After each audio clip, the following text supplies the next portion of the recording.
UP का सियासी system अब पूरी तरीके से बदलने वाला है, क्योंकि योगी की कुर्सी पर संकट के बादल साफ मंडरा रहे हैं। और इसका सबसे बड़ा संकेत दे दिया है खुद गृह मंत्री अमित शाह ने, क्योंकि योगी की नैया को 27 में पार लगाने के बजाय साइड में लगाने का इशारा कर दिया है। बता दें, केंद्रीय मंत्री अमित शाह रविवार को लखनऊ में थे। शाह ने सीएम योगी के साथ चयनित युवाओं को नियुक्ति पत्र सौंपे। इसके साथ ही उत्तर प्रदेश को 60,000 नए पुलिसकर्मी मिल गए। सीएम योगी के साथ मंच पर डिप्टी सीएम केशव प्रसाद मौर्य और दूसरे डिप्टी सीएम ब्रजेश पाठक मौजूद थे। इसी मंच से गृह मंत्री अमित शाह ने यूपी की सियासी फिजाओं को चर्चाओं की हवा दे दी।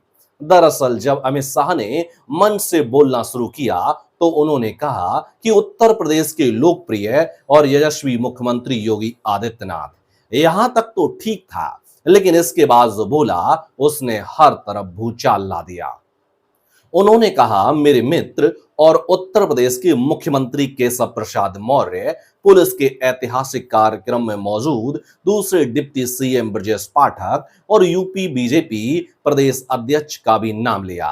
राजनीतिक लोगों और मीडिया का सबसे ज्यादा ध्यान अमित शाह द्वारा केशव प्रसाद मौर्य के लिए इस्तेमाल किए गए शब्द पर गया और इसी के साथ यूपी में एक नई तरह की चर्चा शुरू हो गई कि अमित शाह द्वारा केशव प्रसाद को मेरे मित्र कहकर संबोधित करने का क्या मतलब है। कुछ लोग तो यहां तक कहते हैं कि अमित शाह और केशव प्रसाद मौर्य की आपस में बनती है, जिसका इनाम केशव को बहुत जल्द मिल सकता है, जबकि केशव प्रसाद मौर्य और योगी आदित्यनाथ की आपस में बिल्कुल नहीं बनती। कई बार ये बात चर्चा का विषय भी बन चुकी है।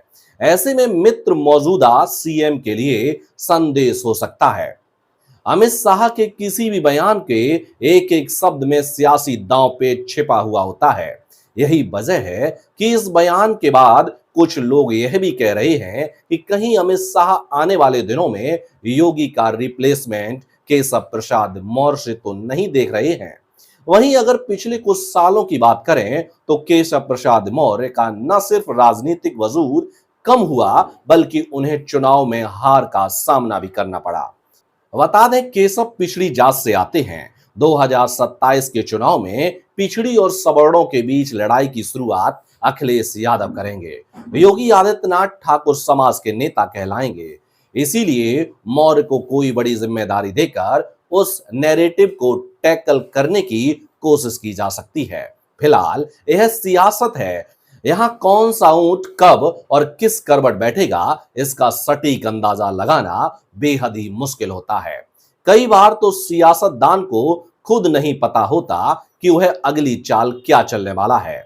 ऐसे में आने वाले समय में यह देखना दिलचस्प होगा कि मित्र केशव को शाह क्या कुछ जिम्मेदारी सौंपते हैं।